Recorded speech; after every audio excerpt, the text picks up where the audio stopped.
प्रज्ञान YouTube channel में जुड़े हुए सभी सत्संगी जनों एवं प्रबुद्ध श्रोताओं का स्वागत है। सभी का अभिनंदन है और सभी को मेरा प्रेम पूर्वक जय श्री।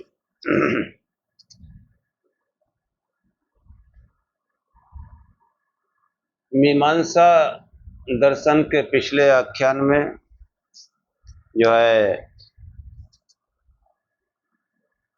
तमाम यज्ञ संबंधी जो है विषयों पर चर्चा हुई कि वैश्वानर यज्ञ, वैश्वदेव और अष्ट कपाल, 12 कपाल और इनका क्या वास्तविक स्वरूप है। इन विषयों पर जो है जो उपदेश महर्षि जैमिनी ने किया उसी पर जो है उसी को समझने का प्रयत्न किया गया। और इसके अनंतर जो यज्ञ कर्ता यानी यजमान शब्द भी आता है, तो उसके विषय में जो विशेषण, जो उपदेश, जो मीमांसा महर्षि जैमिनी ने की है उस पर आज चर्चा करेंगे। ओम असतो मा सद्गमय तमसो मा ज्योतिर्गमय मृत्योर्मामृतं गमय। हे परम गुरु परमात्मा, हमें असत्य से सत्य की ओर ले चलो, अंधकार से प्रकाश की ओर ले चलो तथा मृत्यु से अमरता की ओर ले चलो। मीमांसा दर्शन में यजमान आदि जो है उसके विषय में मीमांसा चर्चा करते हुए महर्षि जैमिनी ने जो उपदेश किया है, तो उसी प्रकरण में जो है कि यजमान शब्द से प्रस्तरादि स्तुत्यर्थताधिकरणम तत्सिद्धि याधिकरणम वा, कि शिष्य जो है जिज्ञासा करता है कि गत संदेह जो है उन पर चर्चा होने के बाद, समाधान हो जाने के बाद, यजमाना प्रस्तर यजमान एक कपालः इत्यादि वाक्यों में संदेह है। क्या इन्हें गुण विधि माना जाए अथवा अर्थवाद। प्रस्तर यजमान है एवं एक कपाल में संस्कृत प्रोडास यजमान है। ये वाक्य प्रस्तर में एवं एक कपाल संस्कृत प्रोडास में यजमान रूप गुण का विधान करते प्रतीत होते हैं। यहाँ पहले से अविदित अर्थ का अर्थात अपूर्व अर्थ का विधायक होने से इन वाक्यों को गुणविद क्यों न माना जाए। आचार्य जो है समाधान करते हुए कहते हैं कि तत्सिद्धि, उससे यानी प्रस्तर व एक कपाल संस्कृत पुरोडास से यजमान के कार्य की सिद्धि होती है। यजमान गौड़ अर्थ के आश्रय के प्रस्तर व एक कपाल में संस्कृत पुरोडास को यजमान कहकर उसकी स्तुति की है। इस कारण ये अर्थवाद वचन, अर्थवाद। 10 पौर्णमास इष्ट में वेदी पर बिछाने के लिए खड़ी की हुई कुशा को मुट्ठी में बांधकर 4 मुट्ठी कुशा मंत्र का उच्चारण करते हुए काटी जाती है। इसमें पहली मुट्ठी की कुशाओं को प्रस्तर का प्रस्तर है। इसे एक और सुरक्षित रख शेष 3 मुट्ठी कुशाओं को वेदी पर इस प्रकार बिछा दिया जाता है कि उनका अग्रभाग पूरब की ओर रहे। इन कुशाओं के ऊपर 2 कुशातृण आड़े अर्थात उत्तर दक्षिण में रख दिए जाते हैं, जिनमें एक पूरब की दूसरा पश्चिम की ओर रखा जाता है।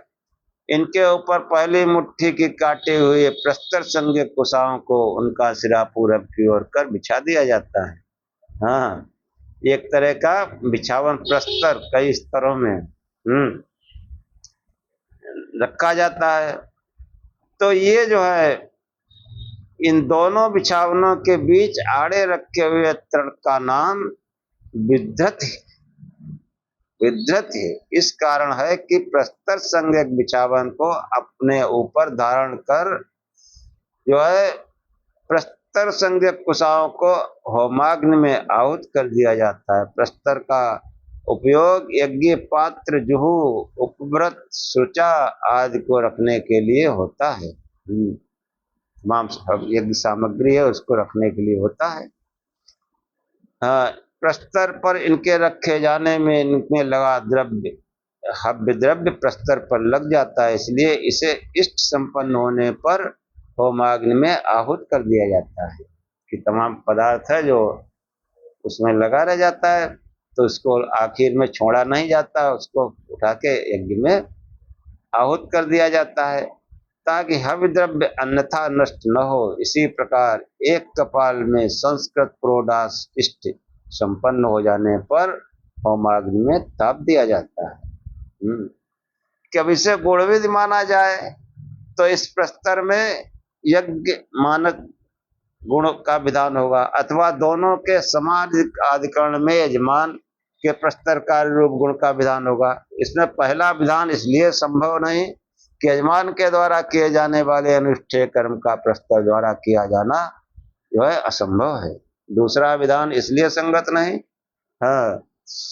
कि जो है अंत में इष्ट संपन्न होने पर यजमान को होमाग्नि में आहुत कर दिया जाएगा, तब इष्ट का स्वरूप व अस्तित्व ही नष्ट हो जाएगा। अतः इन वाक्यों को गुणविद कहना सर्वथा असंगत है।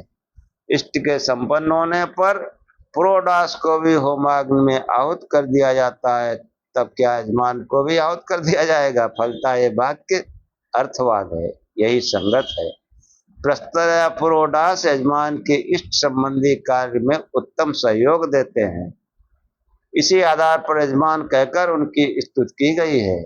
ऐसा मानने पर ही प्रस्तर संबंधी तथा पुरोडास संबंधी इष्टगत कार्य यज्ञ पात्रों का रखा जाना, एक कपाल में संस्कृत होना, अंत में आहुत होना यथायथ संपन्न हो सकते हैं।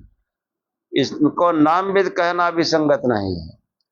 प्रस्तर यजमान का अथवा यजमान प्रस्तर का नामधेय है, इस प्रकार यजमान पुरोडास का अथवा पुरोडास यजमान का नामधेय ये संभव नहीं है, क्योंकि इन पदों की भिन्न अर्थता सर्वत्र ज्ञात है, जो नामधेय माने जाने से सर्वथा बाधक है। इस प्रकार इन वाक्यों का अर्थवाद होना निश्चित है। हाँ, अब जो है अग्न्यादि शब्द ब्राह्मणादि स्तुत्य अधिकरण, जात्य अधिकरण,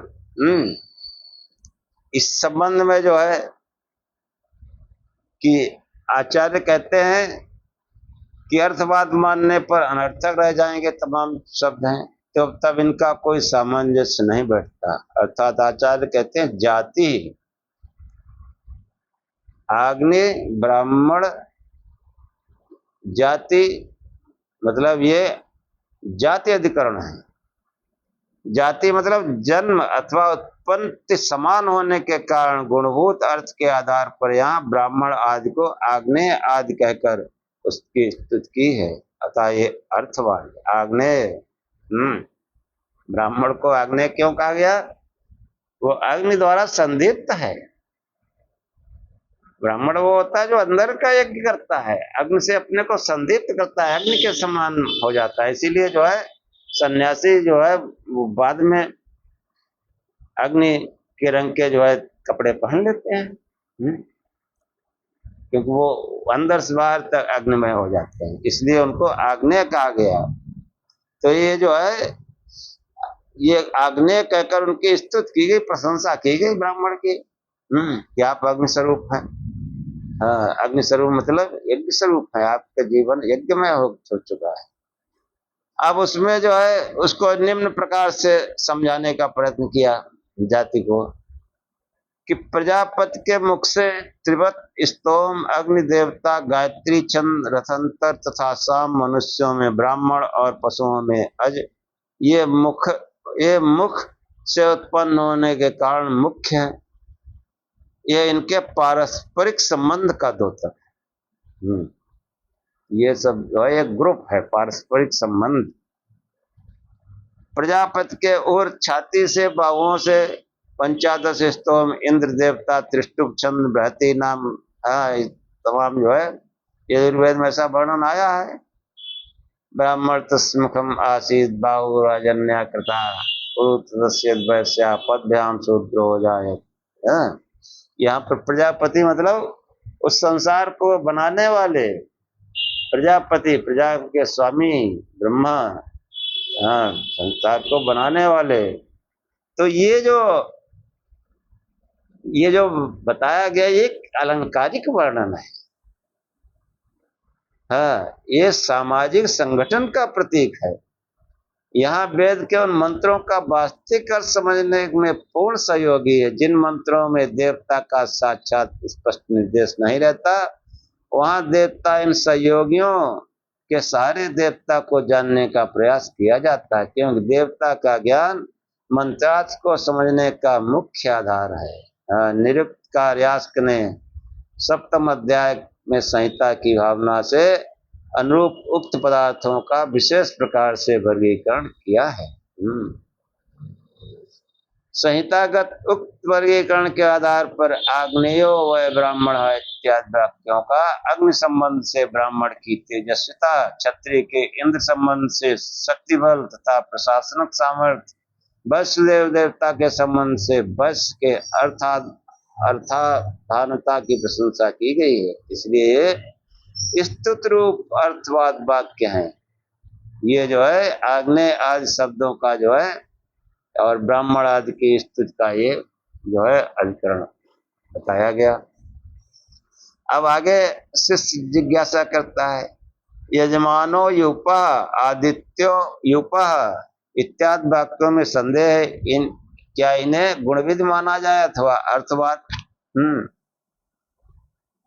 तो सूत्रकार समाधान करते कहते हैं कि सारूप्यात समान रूप से होने से युग को यजमान कहकर स्तुति की गई है। तेजस्ता गुण से युग को आदित्य कहा गया है।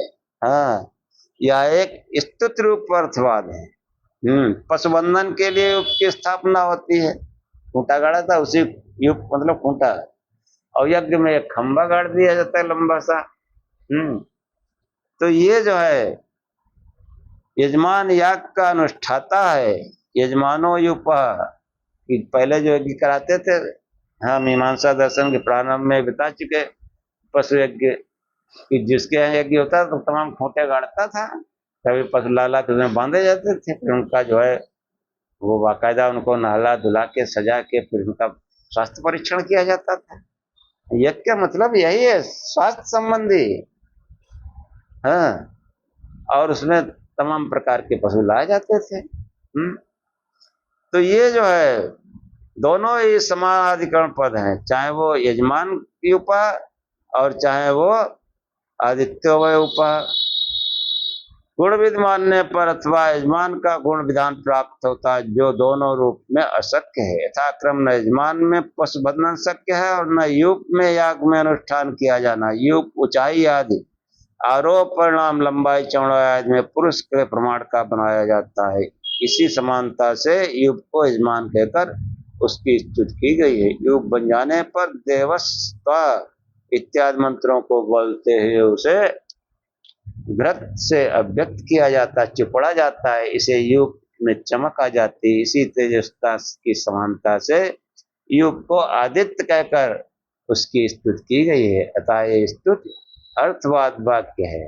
हाँ, अब जो है अपस्वाद शब्द, पशुवादी शब्दों का जो प्रयोग हुआ है, अब सब व अन्य गो अश्वेभ्या पशुओ गो अश्वा, हाँ, यज्ञो व येषाम योषामा, ये इस तरीके से संदेह कि ये पशुओं के जो नाम आए हैं ये गुणविधि है या अर्थ है, क्या है? तो वो जो है मार्स जमीन कहते हैं प्रशंसा। गाय घोड़े से अन्य अज मैसी को अपस कहकर गाय घोड़े की स्तुति की गई, प्रशंसा की गई है। अतः ये अर्थवाद है। कि तैत्रीय संहिता में उक्त उद्धत वाक्यों में यथाक्रम अन्य पशुओं की निंदा कर उनके मुकाबले गो अश्व की प्रशंसा की गई। साम रहित यज्ञ की निंदा कर उनके सामुख्य में सामयुक्त यज्ञ की प्रशंसा की गई है। छंदोम संज्ञक स्तोमों से रहित सत्रों की निंदा कर छंदोम यज्ञ के स्तोमों में युक्त सत्रों के प्रशंसा के लिए वाक्य हैं। ये सब स्तुत रूप अर्थवाद हैं। ये जो है गो अश्व आदि अन्य पशुओं से जो है उत्तम माने गए, इसलिए इनकी एक प्रशंसा टाइप की गई है। अब यज्ञ में कुछ छंद के साथ होता है, कुछ ऐसे ही होता है, तो उसमें छंद वाला यज्ञ ज्यादा अच्छा लगता है। कोई काव्य हो कोई गद्य हो तो काव्य सुनने में अच्छा लगता है। तो ये जो है इसका प्रयोजन है। और अपस्वादि शब्दा नाम गवादि प्रशंस, ये गाय इस प्रशंसा वाला है। अब बाहुल्यन षष्टि व्यपदेशाधिकरणम भूमाधिकरणम कि षष्टि सृष्टि उपदधाति संहिता में पठित है, इसे गुण भी माना जाए अथवा अर्थवाद, ये संदेह है। अपूर्व अर्थ का विधायक होने से इसे गुण विधि क्यों न माना जाए। सूत्रकार ने समाधान किया भूमा कि भूमा जो है प्रकरण में सृज धातु युक्त मंत्रों से बाहुल्य से वाक्य उस प्रकरण में पठित सृज धातु रहित मंत्रों द्वारा भी इष्टकाओं का उपधान का विधान करता है। भूमा हाँ कि जो है ये भूमा जो पद है कि न तज्जलम यन्न सुचारु पंकम न पंकजम यदलीन सृष्टम न खटपदोसो न जुगुज या कलम न गुंजितम तन्न जहारा यन्ना, जहाँ वह जल नहीं, जहाँ सुंदर कमल न खिले हों वह कमल नहीं, जिस पर भौरे न लिपटे हो भौरा नहीं, जो सुंदर गूंज न रहा हो वह गुंजन नहीं, जो मन का हरण न करने लगे। ये जो है ये इष्टिकाएं हैं कि जो यत और मतुप का लोप हो जाता है, छांदस लोप होकर वाक्य में षष्ठ पद का अर्थ वे इष्टिकाएं हैं जो वेद बनाने के लिए उक्त मंत्र बोलकर रखी जाती है। तो ये जो है 1, 3, 5, 7 आज 17 बनती हैं। इन रहस्य वेदी जो है इनसे बनती है। ये संख्या तक विषम संख्या, ये रहस्य यहाँ अन्वेष्य है कि 33 तक की 17 विषम संख्याओं के साथ पठित मंत्रों का आधार क्या है। प्रस्तुत प्रसंग में केवल इतना जानना है कि इन 17 मंत्रों में से पहले 14वें और 17वें में सृज धातु असृजयत आदि का कोई रूप प्रयुक्त नहीं है, से सब में उपयुक्त रूप प्रयुक्त है। कि ऐसी दशा में सृष्टि रूपधाति वाक्य को गुण विधि माना जाता है, तो इसका अर्थ होगा कि मंत्र वाली इष्टिकाओं को रखता है। इष्टिकाओं को अपने रूप में कोई भेद नहीं है, इसलिए रूप वाली इष्टिकाएं सृज धातु मंत्र वाली हैं और इसी प्रकार षष्ठी मंत्र वाली नहीं है। कि जो है जैसे षष्ठलिंग मंत्रों का बाहुल्य अत्यंत है। जब अधिक व्यक्तियों के हाथ में दंड हो, थोड़े व्यक्ति दंड रहित हो, तो ऐसा रोज जब कहीं जा रहा हो तो दंडिनो यंत्र प्रयोग होता है। अधिक दंडधारियों के में अल्प दंड रहित उन्हीं में अंतर्निहित हो जाते हैं। हाँ, जैसे अभी पहले आया था कि छाता वाले लोग जा रहे हैं, 2 एक के पास नहीं भी है तब भी वो सब छाते वाले बोले जाते हैं। कि ऐसी स्थिति में उक्त वाक्य अर्थवाद है, गुण विधि नहीं है। और प्राणभूत आदि शब्द स्तुत्यर्थाधिकरणम लिंग समवायाधिकरणम वा कि गत वाक्यों के अतिरिक्त अन्य वाक्य हैं प्राणभूत उपददात अजयनी उपददात इत्यादि, इसमें संदेह है। क्या ये गुणविद है अथवा अर्थवाद? मतलब जो ये मीमांसा शास्त्र है इसमें एक एक पद का बहुत सूक्ष्मता से विश्लेषण किया गया है कि कोई जो है कमी न रह जाए, हर बात समझ में आ जाए।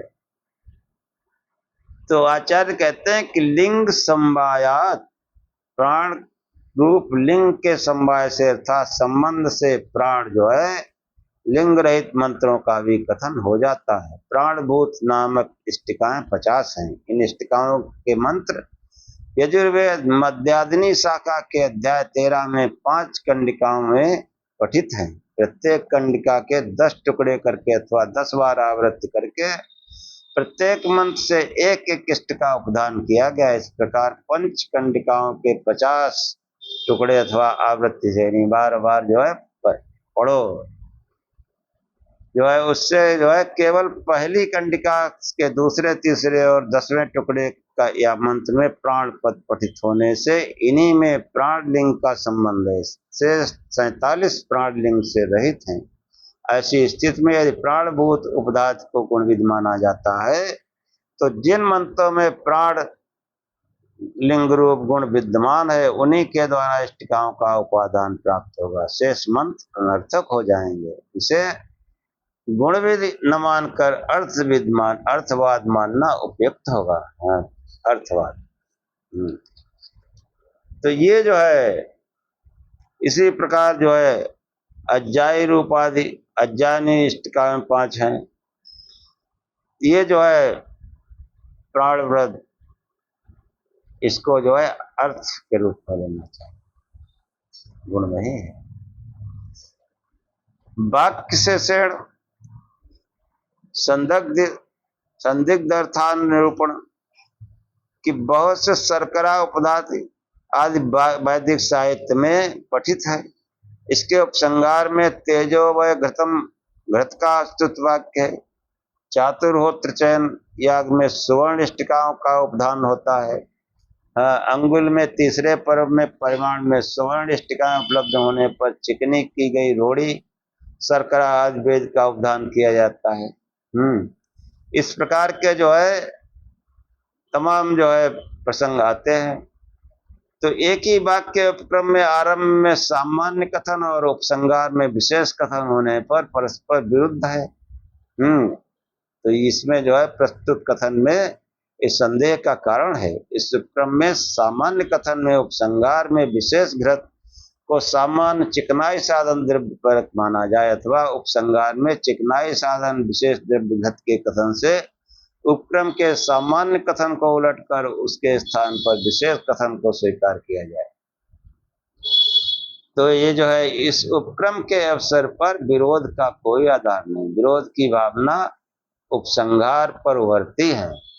तब विरोध के परिहार के लिए उचित होगा कि उपक्रम के अनुसार उपसंहार में चिकनाई साधन विशेष द्रव्य घृत को चिकनाई तेल आदि सभी द्रव्यों का ग्रहण हो जाता है। यह ऐसा कथन है जैसे षष्ठी रूपधातु में सृज धातु सिद्ध षष्ठ शब्द षष्ठी पद घटित तथा षष्ठी पद रहित सभी मंत्रों के लिए व्यवहृत है। इसलिए जो है ऐसे ही घृत पद घृत तैल आदि सभी चिकनाई साधन द्रव्यों के लिए प्रयुक्त माना जाए। आचार्य सूत्रकार ने इस जिज्ञासा का समाधान करते हुए कहते हैं कि संदिग्धेषु वाक्य शेषात् कि उपक्रम और उपसंहार के विरोध होने से संदेह युक्त वाक्यों में वाक्य शेष अर्थात उपसंहार वाक्य से अर्थ का निश्चय करना चाहिए। उपसंहार में चिकनाई साधन द्रव्य घृत की स्थित होने से यह श्रुत बोधित अर्थ स्पष्ट हो जाता है। शर्कराओं का अंजन घृत से किया जाना चाहिए। घृत तेजो रूप है। घृताक्त शर्करा का चयन से उपदान यजमान में तेजस्ता का आधान करता है। अतः अक्ता शर्करा उपदाति वाक्य स्तुत रूप होने से अर्थवाद है, गुणवाद नहीं। उपक्रम उपसंहार में विरोध परिहार के लिए कथन उपयुक्त न होगा कि अक्ता शर्करा उपदात में वर्तमान कालिक उपदात क्रिया होने से तथा विधि क्रिया के न होने से उपक्रम में जो अंजन का सामान्य कथन है वह विधि निर्देश नहीं है। उपसंहार में अंजन साधन विशेष घृत द्रव्य का स्तवन होने से वह श्रुति द्वारा अंजन साधक बोधित होता है। जो अंजन अंजन तो हम लोग वही जानते हैं जो आंखें में लगाया जाता, पहले अंजन बनता था, तो उसमें भी जो है वो चिकनाई मिलाई जाती थी। तो ये जो है इस प्रकार के तमाम जो है शब्दों का विश्लेषण मीमांसा शास्त्र में किया गया जो विधि वाक्यों में आए हैं। अब आखिर में कहते हैं कि सामर्थ्यानुसारेण व्यवस्थिता नाम व्यवस्थाधिकरणम सामर्थ्य अधिकरणम वा, कि शिष्य जिज्ञासा करता है कि अन्य कतिपय वाक्य ऐसे हैं जिनमें संदेह है कि जो है श्रुवेणा वदति, स्वदिनाति वदति, हस्तेनाद वदति आदि सूत्र में अवदान करता है कि स्वदिति छुरी के से अवदान करता है, हाथ से अवदान करता है, रखे हुए आवानी द्रव्य में से उसका कुछ अंश अलग करने का नाम अवदान है। आवानी द्रव्य तरल घृत आदि जड़ पका हुआ पुरोडास आदि ढेर के रूप में रखा हुआ सामग्री आदि है। यहाँ संदेह है क्या प्रयोजन के अनुसार विशिष्ट आवानी द्रव्य का किसी श्रुव आदि विशिष्ट साधन से अवदान किया जाए। हाँ, जैसे छुरे से, हाथ से, या वो श्रुवा जो सुरती, हाँ जैसे अपने यहाँ चम्मच वगैरह होता है, तो बहुत सी चीजें जैसे कोई तरल पदार्थ घी आदि निकाला जाएगा तो किसी चम्मच से निकाला जाएगा, और कोई जमा हुआ घी है तो हाथ से निकाल लिया जाएगा। कुछ पदार्थ ऐसे हैं जो हाथ से भी नहीं निकाल सके, उनको काट के निकाला जाता है छुरा से। तो ये इसका प्रयोजन है, इसमें कोई जो है वो संदेह की बात नहीं। इसलिए जो है आचार्य कहते हैं कि अर्थात व कल्पनेक देशत्वात्, कि जो है अर्थ से पद सामर्थ्य है, जो है अवस्था के निराकरण का द्योतक है। कि जो है जो जैसी अवस्था है हाथ से हो सकता है हाथ से, और श्रुआ यानी कोई श्रुति या चमचा या चम्मच से हो सकता है तो उससे वो काम किया जाए, और छुरी से कोई ज्यादा हार्ड चीज है तो उसको छुरी से काट करके जो है ठीक किया जाए। तो ये श्रुवेण अवदत आदि पदों में जो है श्रुव आदि साधनों के किए जाने वाले कार्य के विषय में जो व्यवस्था की बात कही गई, व्यवस्था संबंधी है वो मामला, कि जो है लोक में जो है हाँ कहा जाता है कि कटे भुंगते चटाई पर खाता है। इसका यही तात्पर्य है, थाली में परोसे खाद्य पदार्थ को चटाई पर बैठकर खा रहा है, अन्य कोई अर्थ नहीं। इसी प्रकार श्रुवेण अवदत्त कहा जाता है तो उसका तात्पर्य यही एक तरल आज्य का स्रव साधन के द्वारा अवदान किया जाता है। कोई तरल पदार्थ है तो उसको चमचे से निकाला जाता, पहले श्रुआ होता था सुरती जैसी। ये खास तौर से अभी भी उसका प्रयोजन जो घी के लिए हांडी में दूध गर्म किया जाता है, फिर उस हांडी को खुरचने के लिए नीचे श्रुआ डाला जाता है, उस खुरचन को भी लोग खाते हैं। अब तो सब पिछली बातें हो गई। तो ये जो है इसका यही तात्पर्य है, अन्य कोई इसका अर्थ संभव नहीं है। ऐसे ही स्वदितिना अवदत्त का अर्थ है कि जड़ प्रोडास आदि द्रव्य में स्वदित से अवदान करता, अन्य अर्थ नहीं। स्वदित मतलब छुरे आदि का प्रयोग करते हैं। हस्तेन अवदत्त का अर्थ है कि शुष्क बिखरे चर सामग्री आदि का अवदान हस्त साधन से किया जाता है। कोई बिखरा है, जैसे हवन सामग्री है तो वो या समिधा है तो उसको हाथ से उठा के इकट्ठा किया जाता है। उपयुक्त समझ से इस अर्थ का निर्धारण किया जाता है कि यह साधन के अनुसार द्रव्य की अथवा द्रव्य के अनुसार साधन की व्यवस्था है। ये जो है व्यवस्था, साधन के अनुसार व्यवस्था का जो अधिकरण। तो ये जो है इस प्रकार नाना तरीके से, जैसे यूप का आया आदित्य यूपा, तो ये जो यज्ञ है खम्भ गाड़ा गया, आदित्य नाम रख दिया, आदित्यो वै उपा। हाँ, तो ये अर्थ जो है अलग अलग है, एक भौतिक अर्थ में है, एक आध्यात्मिक अर्थ।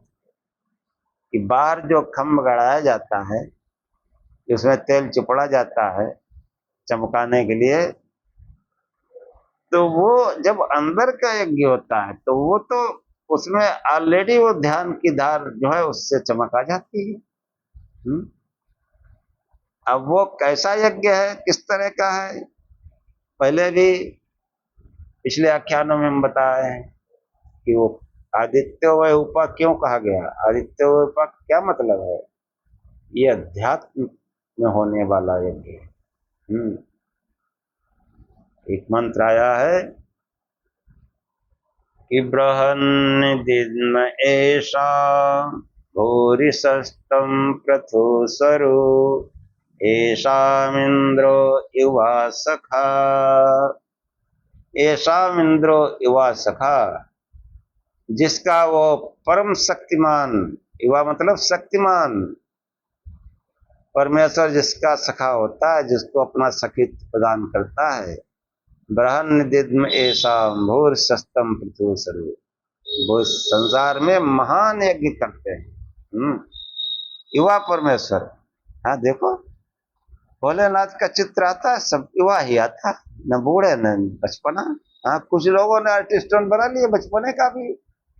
हाँ, लेकिन अभी भी माता पिता नहीं कोई सिद्ध कर पाए। आप कब पैदा हुए, कहाँ पैदा हुए, किस जाति में पैदा हुए, नहीं बता पाए। बाकी सबकी कहानी है, किसी हम सबके अम्मा पापा जाति बिरादरी है, बचपना जवानी बुढ़ापा है भगवान भोलेनाथ का जो है। अब समस्या है कि वो पौराणिक ज्ञान इतना ठसा ठस दिमाग में भर गया है कि वो भोलेनाथ को हमने एक बस देवता मान लिया, कोई योगी है चल रहा है, और तमाम उनके कामुक वर्णन भी है, वासनात्मक वर्णन भी है। तो वो यथार्थ स्वरूप जो है बिल्कुल गायब हो गया है। तो ऐसा इंद्रो युवा सखा, जिसका युवा परमेश्वर जो परमात्मा से भोलेनाथ से ऐसे को जो मैत्री स्थापित कर लेता है, भगवान जिसको अपनी मित्रता में रखता है, मित्रता में आ जाता है दोनों तरफ से, वह जो है इस जीवन में महान यज्ञ करते हैं। बृहन्निधिन्म एषा, उनका अग्नि संदीपन बहुत रहत होता है। कि बाहर का जो जब अग्नि संदीपन है, अग्नि प्रज्वलित की जाती है, कितनी देर तक रहेगी, चाहे जितनी क्षमता लाओ 2-4-5 घंटे में खत्म। बहुत बड़ा ढेर लगा लो, हफ्ता खंड चलेगा। अरे पूरी पृथ्वी पर पेड़ काट के बना दी जाए समझा, तब भी क्या होगा, 2-4 साल में खत्म। लेकिन जो उस परमेश्वर के सखा हो जाते हैं, उनका अग्नि संदीपन बढ़त होता है, अनंत होता है, अनंत। कि जो अग्नि संदीपन महर्षि कपिल, महर्षि पतंजलि ने जो हमको दिया, वो चला रहा निरंतर, वही ज्योतियां सब प्रकाशित हो रहे सब में।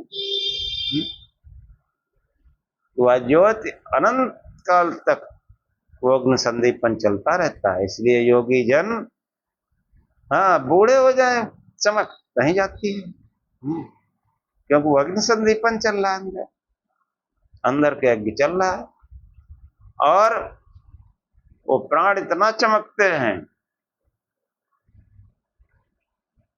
कि वो जो है महान यज्ञ करते हैं, चमकते रहते हैं।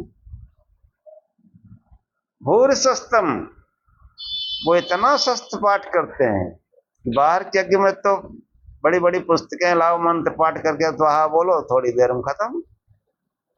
और यहाँ तक कि चारों वेद ले आओ तो भी 4-6 दिन में, 10-15 दिन में उनका भी पाठ समाप्त हो जाएगा।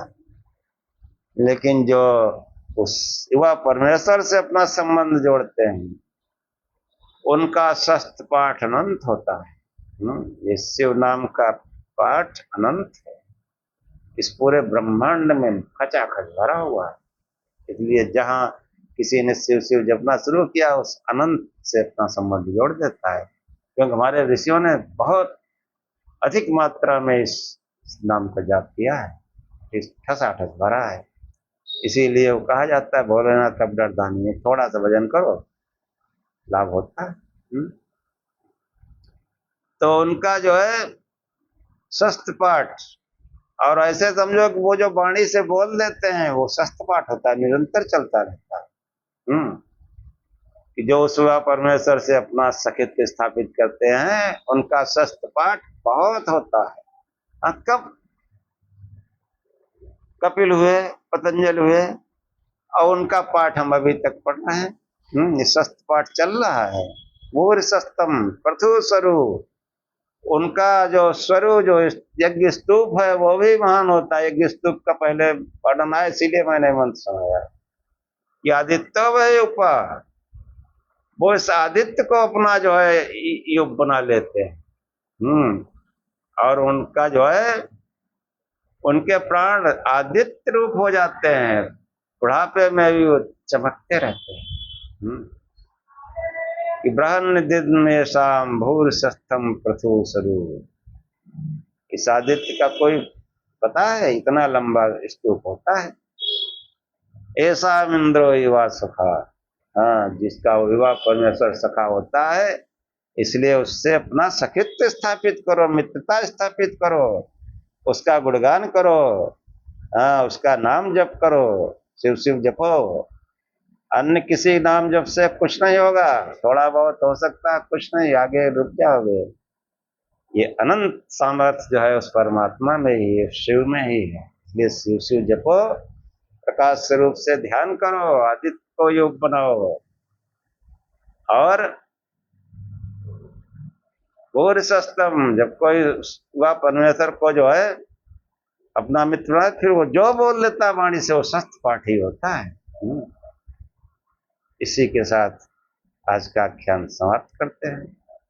ओम सहनाववत् सहनो भुनक्तु सह वीर्यं करवावहै तेजस्विनावधीतमस्तु मा विद्विषावहै। ओम शांति शांति शांति। हे परमात्मा, हम दोनों श्रोता और वक्ता की साथ साथ रक्षा करें, साथ साथ पालना करें।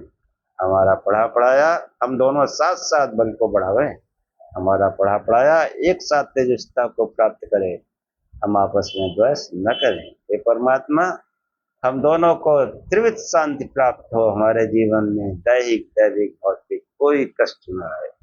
ओम शांति शांति शांति। जय श्री